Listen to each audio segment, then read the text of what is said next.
우리 함께 예배하기 위해 모인 우리 모두에게 주님의 은혜가 한없이 부어지기를 소망합니다.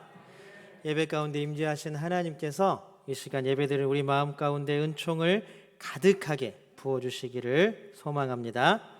우리 함께 예배하는 모든 분들 같이 인사 나눌까요? 우리 앞에 뒤에 보시면서 인사 나눕니다. 사랑합니다. 축복합니다.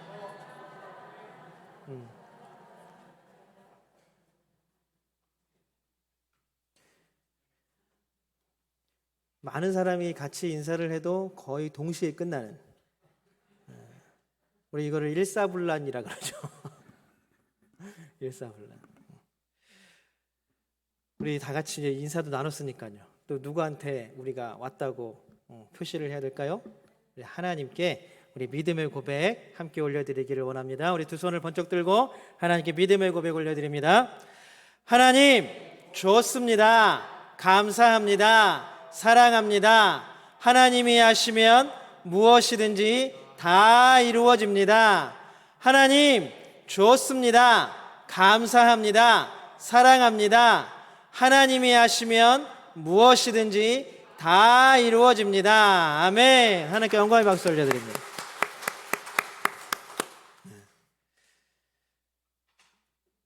하나님이 하시면 다 이루어지는 줄로 믿습니다. 어떤 사람들은 이걸 가지고 니네 핑계 대는 거 아니야? 안 이루어지는 거면 하나님이 안 하셨다 그럴 거잖아. 맞습니다. 근데 이거는 핑계가 아니라 너무나 당연한 거죠. 우리는 하나님의 뜻을 따르는 사람들인 줄로 믿습니다. 우리의 인생의 길은 어떤 길이냐 하면요, 우리의 소원, 우리의 꿈, 우리의 소망, 우리의 욕망을 이루기 위한 삶이 아니라 하나님의 뜻을 이루어 드리는 삶이기를 소망합니다. 그것이 그리스도인의 길입니다. 그렇기 때문에 수많은 믿음의 사람들이, 또 우리 믿음의 선배들이 자신의 목숨까지도 버려가면서 복음을 전하고 하나님께 이것이 생명의 길이고 구원의 길입니다 라고 외쳤던 것입니다. 그 뒤를 이어받아 우리도 사람들에게 이것이 생명의 길이고 이것이 구원의 길입니다 라고 선포하고 외치는 사람들이 되기를 소망합니다. 날마다 우리의 삶이 오늘도 내일도 다음 한 주간도 하나님의 뜻을 따라 하나님의 뜻을 이루어 드리는 삶이 되기를 주님의 이름으로 축복합니다. 제가 주일학교 때 정말 열심히 잘 부르던 찬양이 있어요. 혹시 여기 모인 분들도 아시는지 모르겠어요. 사랑은 참으로 버리는 것. 아시는 분? 네. 절반 이상 안다고 손 드셨으면 했을 텐데 명수가 작아서 다음으로 넘기겠습니다. 사랑은 참으로 버리는 것. 버리는 거래요. 버리는 것. 왜 사랑은 버리는 걸까요? 더 가지지 않는 것이라고도 말하기도 합니다. 그 다음에 나오는 가사는 우리가 볼 때 더 이상해요. 뭐라고 하냐면 이상하다, 가사도 이상하다 그러죠. 이상하다 동전 한 입 움켜잡으면 없어지고 쓰고 빌려주면 풍성해져 온 땅 위에 가득하네. 다 아시는구나. 이상한 일이죠. 동전 한 입이 움켜잡으면 사라져버리는데 쓰고 빌려주면 더욱더 풍성해진다라고 고백하는 찬양입니다. 어렸을 때는 이 찬양을 부르면서 이게 무슨 뜻인지, 이게 뭘 얘기하는 것인지 관심도 없었어요. 이게 율동도 있어서 참 재밌게 막 신나게 했었던 기억만 있습니다. 그러다가 어느 날 중학교 때 저희 전도사님이 우리한테 물어보셨어요. 저희가 임원을 할 때, 야, 동전 한 입이 움켜잡으면 없어지고 쓰고 빌려주면 풍성해진다는 게 무슨 뜻일까? 그때 제 친구가 이렇게 대답했습니다. 빌려주면 나중에 이자가 붙잖아요. 지금 여러분들 제가 말씀드려도 되게 어이가 없죠? 어이가 없습니다. 그때는 진짜 그런 줄 알았어요. 이게 왜? 쓰고 빌려주면 어차피 쓰면 우리 주머니에는 없게 되는 거잖아요. 그럼에도 불구하고 쓰고 빌려주면 풍성해진다라고 이야기하는 것은 결국에는 앞에 가사인 사랑은 참으로 버리는 것이라는 말과 연관되어 있습니다. 여러분들은 어떠십니까? 사랑하는 사람, 정말로 진정한 사랑이라는 것을 해본 적 있으십니까? 다들 갑자기 미소가 번지시는 거 보니까 옛날 생각하시는 것 같아요. 다 있으신 것 같아요. 정말로 사랑을 한다면 내가 가지고 있는 그 어떤 것을 내어주어도 아깝지 않게 되는 것, 그것이 바로 사랑입니다. 오늘 크리스마스 캐럴이라는 소설에 보면요, 아내가 자신의 선물할 돈이 없으니까 자신의 긴 머리를 다 잘라서 남편의 시계밖에 없는 그 시계줄을 사서 선물로 주려고 준비합니다. 남편도 가난하고 돈이 없으니까 자신의 시계줄이 없는 시계를 팔아서 아내에게 줄 머리에 쓰는 스카프를 사서 선물로 주려고 준비합니다. 그날 밤에 집에서 만났어요. 아내는 남편에게 시계줄을 줬는데 남편은 시계를 팔았잖아요. 남편은 아내에게 스카프, 머리에 쓰고 있는 스카프를 선물해 주려고 사서 줬는데 뭐가 없어요? 머리카락이 없어요.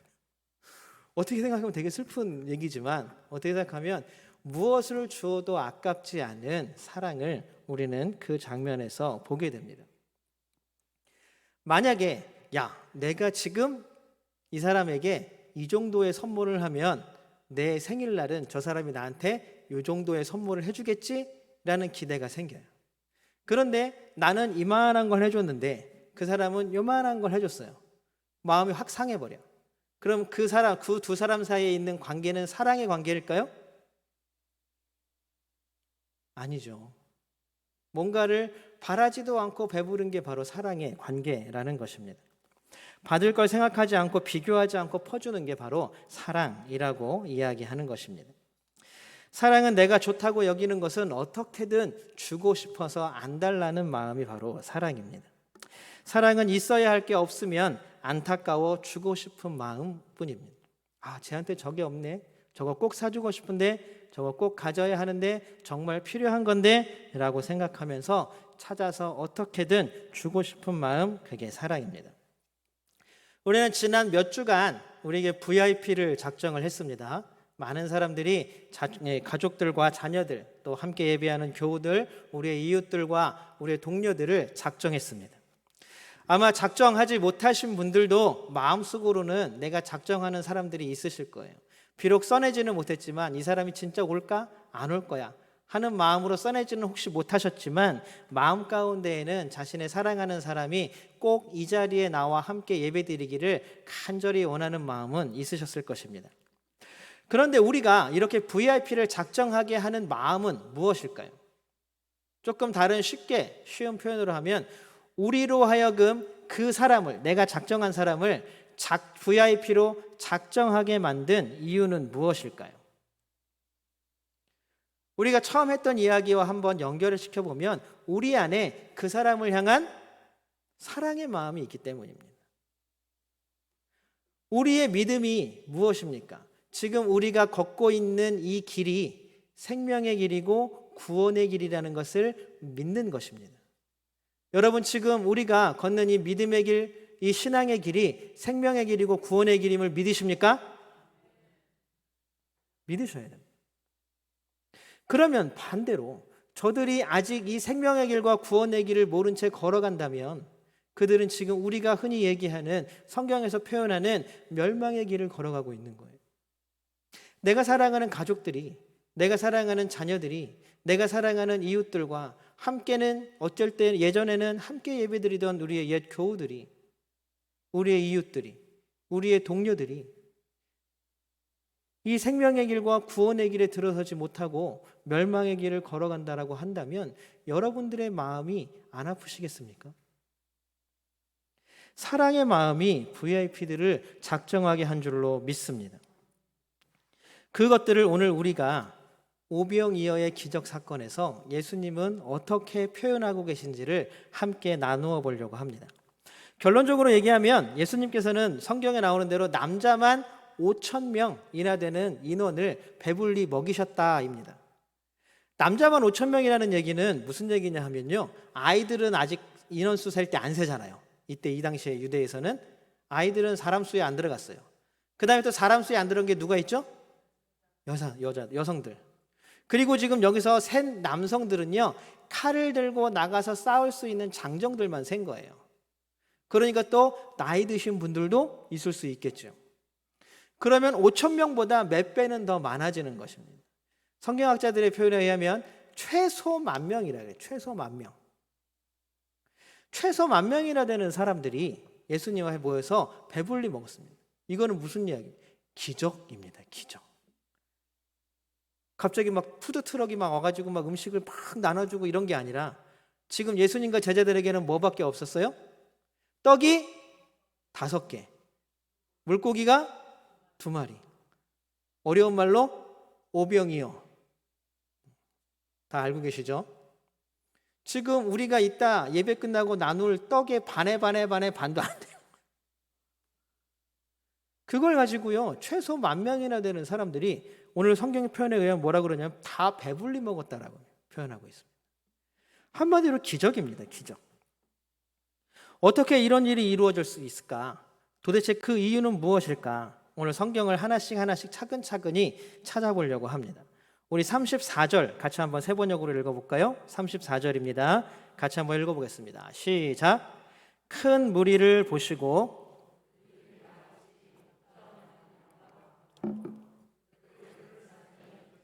네, 예수님의 마음을 움직인 가장 큰 이유, 감정은 뭐냐 하면 그들을 불쌍히 여기셨다. 이 불쌍히 여겼다라는 말은 여러분들 기억하시는지 모르겠지만 예전에 제가 이 본문 가지고 오병이어 설교하면서 헬라어로 충분히 설명을 드렸어요. 혹시 기억이 안 나시는 분은 유튜브에 가서 찾아서 보시면 나옵니다. 불쌍히 여기셨다는 얘기입니다. 근데 이들이 왜 불쌍했을까요?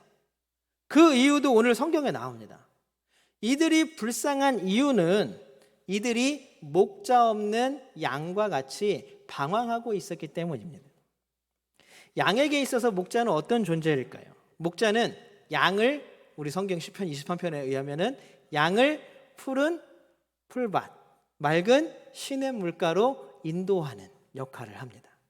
결국에는 먹고 마시는 문제, 그리고 또 우리가 이사야에 의하면 이 목자는 이 양들을 저녁이 되면 어디로요? 안전한 우리로 인도해 드려야 할 의무가 있는 겁니다. 그러니까 목자는 결국 양이 살아가야 할 모든 생존의 문제를 책임지는 거예요. 그러니 양들은 목자만 잘 따라다니면 자신의 생존의 문제, 생명의 문제는 분명히 해결된다는 것입니다. 다른 짐승들의 위험으로부터 지켜주고 안전한 우리로 이끌어주고 먹고 마실 것들로 때가 되면 인도해주는 목자. 그런데 이것들을 다 해주는 목자가 없다. 이 양들에게는 이 목자가 없다라는 말은 무슨 뜻일까요?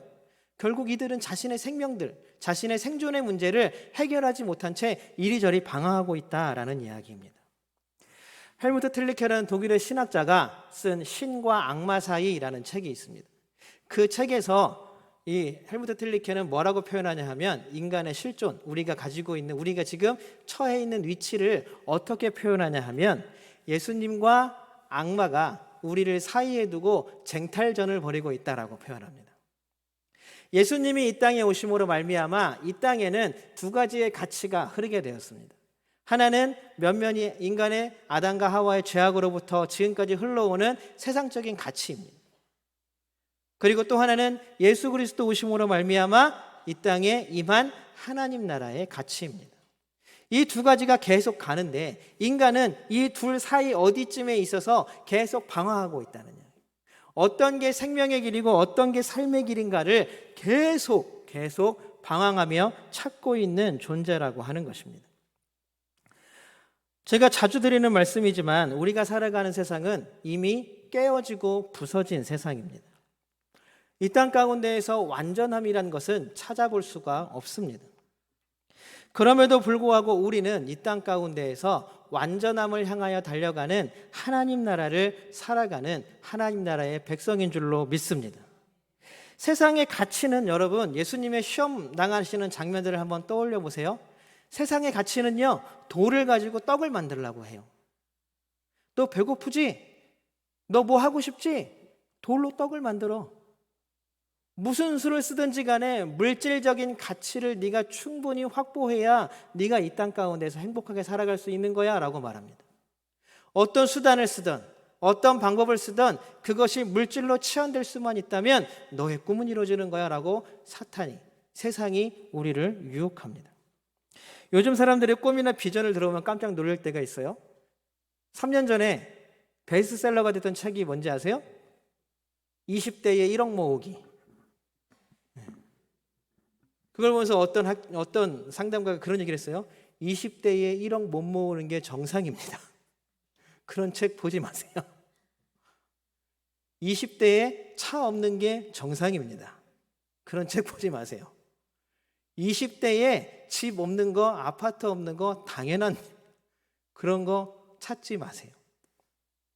당연한지 한번 생각해 보세요. 당연한 거 아닙니까?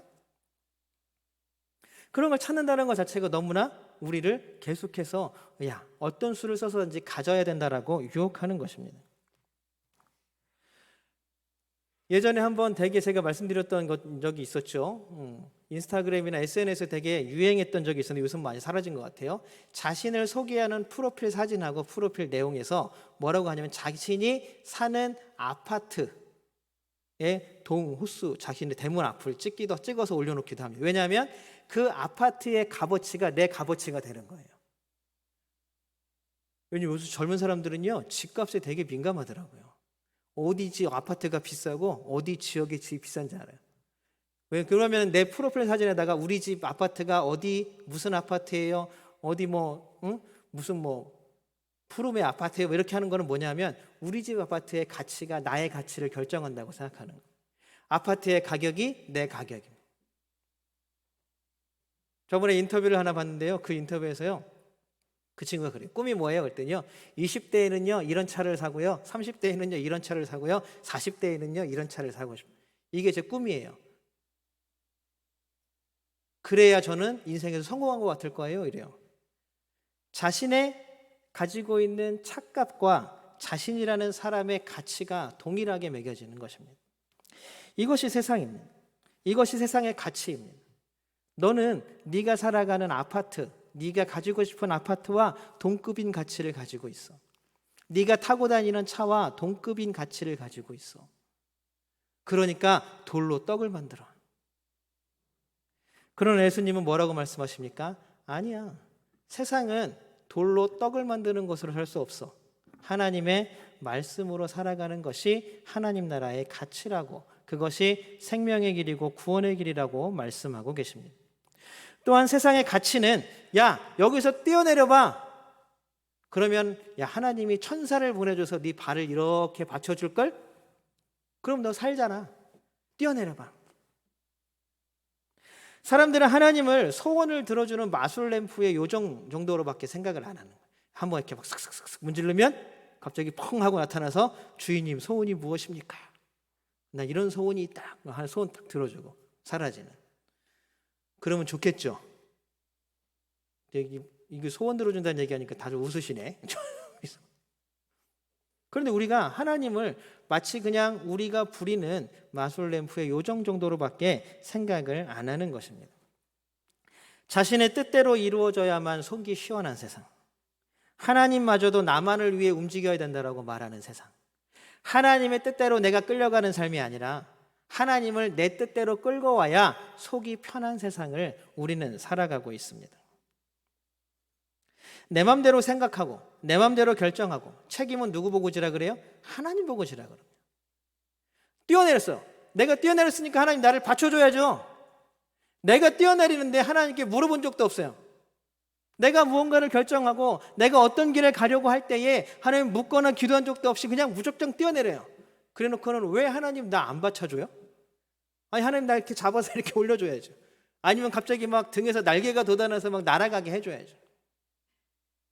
모든 게 다 누구 탓이에요? 하나님 탓이 되어버려요. 우리는 지금 이런 세상을 살아가고 있습니다. 삶의 모든 결정이 하나님의 뜻을 구하는 것이 아니라 자신의 편안함과 자신의 뜻을 구하는 것에 맞춰져 버리고 있습니다. 그리고 사탄은, 그리고 세상은 이것이 참된 삶이야 라고 우리에게 계속 유혹합니다. 왜냐하면 편하거든요. 여러분들 교회 다니시지만 말씀대로 살아가는 게 쉽습니까? 하나님의 뜻대로 살아가는 게 쉽습니까? 결코 쉽지 않습니다. 불편합니다. 다른 사람에게 잠깐이라도 싫은 소리 한마디 하잖아요. 하루 종일, 열흘, 1년 내내 그것 때문에 마음이 불편해요. 그게 우리의 마음입니다. 그런데요, 세상의 가치를 따라가잖아요. 편해요. 얼마나 편한데요. 저것만 움켜쥐면 되니까 다른 거 다 필요 없습니다. 그럼에도 불구하고 하나님은, 예수 그리스도는 하나님의 뜻을 따르는 것, 그것에 구원의 길이 있다라고 우리에게 말씀해 주십니다. 우리의 삶은 세상의 가치와 하나님 나라의 가치로 분명히 갈라져 있습니다. 제가 아까 말씀드렸죠. 아담과 하와의 범죄 이후로 세상의 가치가 계속돼서 이어져 내려옵니다. 그러나 예수 그리스도가 이 땅에 오심으로 말미암아 하나님 나라의 가치가 시작되었습니다. 그러면 우리는 어느 가치를 따라 살아가야 하는 인생입니까? 하나님 나라의 가치를 따라 살아가야 하는 인생이잖아요. 그것이 너무나 당연합니다. 믿는 우리들은 세상의 가치가 죽음의 길이며 하나님 나라의 가치가 생명의 길, 구원의 길이라는 것을 믿고 따르며 살아가려고 애씁니다. 결국 여기서 예수님이 사람들을 보면서 목자 없는 양 같다라고 말한 것은 이 사람들이 세상의 가치와 하나님 나라의 가치에서 이리저리 방황하고 결정하지 못하고 떠돌아다니는 것을 말합니다. 이렇게 방황하는 사람들을 예수님을 보면서 무슨 감정을 느끼셨어요? 불쌍하다라는 감정을 느끼신 것입니다. 그래서 모여든 사람들을 생명의 길로 인도하시려고 풀밭에 앉혀놓고 계속 가르치셨습니다. 그러다가 날이 저물어 버렸죠. 날이 저물었습니다. 이제 예수님의 마음과 제자들의 마음이 부딪히는 장면이 나옵니다. 예수님은 그 사람들을 보면서 불쌍한 마음을 가지시고 안타까운 마음을 가지셨지만 과연 제자들도 그랬을까요? 사실 6장을 쭉 읽어보면요, 이 일이 있기 전에 무슨 일이 있었냐면 중간에 세례요한 죽는 얘기 말고요, 그 앞에 무슨 얘기냐면 제자들을 예수님께서 파송시켜서 전도하게 하십니다. 그리고 나서 놀라운 일이 이루어졌어요. 제자들이 막 가서 전도하는 데마다 막 귀신이 쫓겨나가고 병자들이 고침을 받고 믿는 사람들이 더욱더 많아지고 하니까 얼마나 흥분되겠습니까? 그럼에도 불구하고 수많은 일들 때문에 피곤했겠지요. 그래서 처음에 우리가 읽지는 않았지만 이 오병이어의 첫 부분이 어떻게 시작되냐면 그렇게 와서 보고하는 제자들에게 야 이제 좀 쉬어라, 이제 좀 먹을 것도 먹고 좀 쉬어라 라고 말씀하십니다. 그런데 자신의 앞에 나와 있는 사람들 때문에 못 쉬는 거예요. 제자들이 쉬지를 못하는 거예요. 그래서 마침 해도 져서 이제 제자들이 예수님께 얘기하죠. 뭐라고 말씀하시는지 한번 보겠습니다. 36절입니다. 같이 한번 읽어보겠습니다. 시작. 해쳐 제각기 먹을 것을 사 먹게 근방에 있는 농가나 마을로 좋겠습니다. 해가 저물어서 저녁 때가 되니까 이걸 쉬운 말로 얘기하면 이 사람들이 살 길을 찾을 수 있게 흩어 보내시지요. 각자의 살 길을 각자가 알아서 찾도록. 목자 없는 양같이 방황하는 사람들을 참된 목자이신 예수님께서 이 자리에 모아놓으셨는데 이제 제자들은 뭐라 그래요? 또 흩으자고 얘기하는 겁니다. 그게 살 길이라고 얘기하는 거예요. 예수님 이제 흩어가야 돼요. 이제 다 가서 자기 살 길을 준비해야 돼요. 이렇게 얘기하는 겁니다. 많은 사람들이 살 길이 세상에 있다라고 이야기를 합니다. 경제적인 문제나 관계의 문제나 마음의 문제 때문에 계속 세상을 방황하면서도 그럼에도 불구하고 우리가 살아갈 길, 우리가 살아야 할 구멍, 이 무너지는 하늘 가운데서 뚫고 나갈 구멍은 세상에 있다라고 생각합니다. 아직도 많은 사람들이 세상 가운데서 각자 흩어져서 각자 살 길을 도모하고 있는 세상입니다. 그러나 예수님은 여기에서 제자들과는 조금 다른 말씀을 하십니다. 39절 한번 읽어보겠습니다. 39절입니다. 같이 한번 읽겠습니다. 시작. 예수께서는 제자들에게 명하여 모두들 떼를 지어 푸른 풀밭에 앉게 하셨다. 제자들은요, 이 사람들이 살 길은요 다 흩어져서 각자 자기 살 길을 찾는 게 살 길이에요. 예수님이 아니야, 사람들 일단 다 모아놓고 앉혀. 이 자리를 떠나는 게 살 길이 아니라 지금 이 자리를 지키는 게 살 길이라고 말씀하시는 것입니다. 이 자리는 어떤 자리입니까? 참된 목자이신 예수 그리스도가 계신 자리입니다. 예수 그리스도의 말씀이 선포되고 그 말씀을 따라 살겠노라고 다짐하는 결단하는 자리이기도 합니다. 바로 이 자리가 살 길인데 어디를 보내란 말이냐? 바로 이 자리가 살 길인데 어디로 이 사람들을 보내라는 말이냐? 하나님이 지금 예수님이 그렇게 말씀하시는 거지 않습니까? 드디어 목자 없는 양떼가 생명을 의탁할 참된 목자를 만났습니다. 제자들 어때요? 살 길을 자기네들 어디서 찾았어요?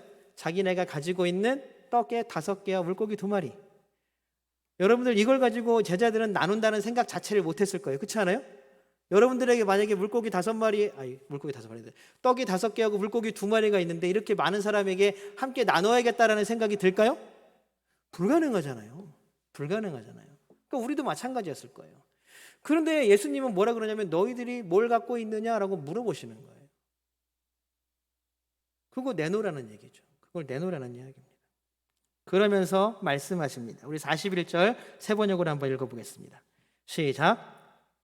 예수께서 빵 5개와 물고기 2마리를 들어서 하늘을 쳐다보고 축복하신 다음에 빵을 떼어서 제자들에게 주시고 사람들에게 나누어 주게 하셨다. 그리고 그 물고기 2마리도 모든 사람에게 나누어 주셨다. 놀랍죠? 모두가 불가능하다고 생각한 것들이 제자들의 손을 통해서 이루어진 겁니다. 제자들에게 예수님이 뭐라 그러시냐면 뭘 시켰냐면 나누어 주게 하셨다라는 거예요. 불가능하다고 생각했던 사람들에게 불가능한 일이 가능하다는 것을 보여주는 것입니다. 여러분들 아직까지도 우리들은 또 여러분들이 작정한 VIP들도 또 작정하지는 못했지만 마음에 품고 있는 사람들, 사랑하는 사람들도 지금 세상 가운데에서 내 살 길을 찾아가는 거예요.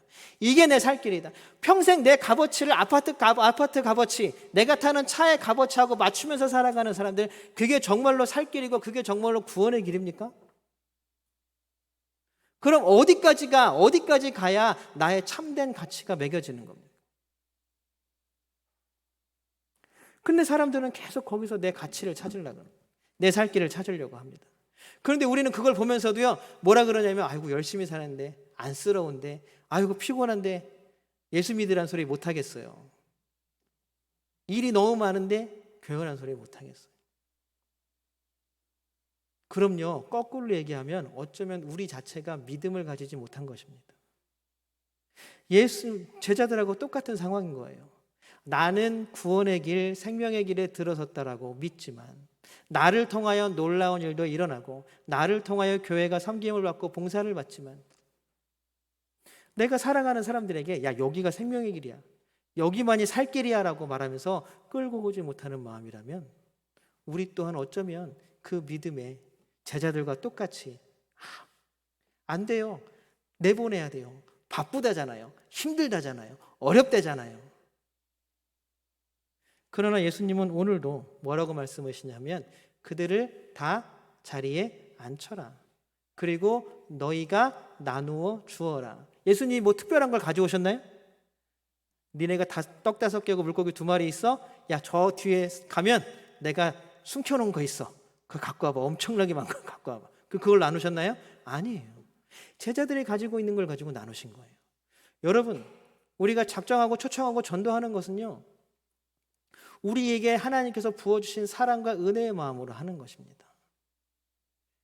그러려면요, 우리가 먼저 이 생명의 길, 구원의 길을 믿는다라고 고백하고 그 길을 사람들에게 보여주어야 할 줄로 믿습니다. 그것이 바로 우리가 해야 될 일입니다. 사랑하는 성도 여러분, 예수님은 우리에게 계속 나누어 주게 하십니다. 나눌 수 있도록 더욱 많은 것들로 채워주십니다. 우리에게 가장 소중한 것을 나누는 이 작정과 초청하는 이 시간들이 되기를 주님의 이름으로 소망합니다.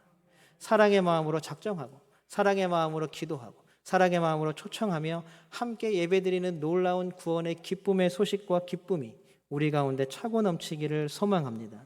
우리 42절 마지막으로 한번 읽어보겠습니다. 42절입니다. 같이 한번 읽어보겠습니다. 시작. 그들은 모두 배불리 먹었다.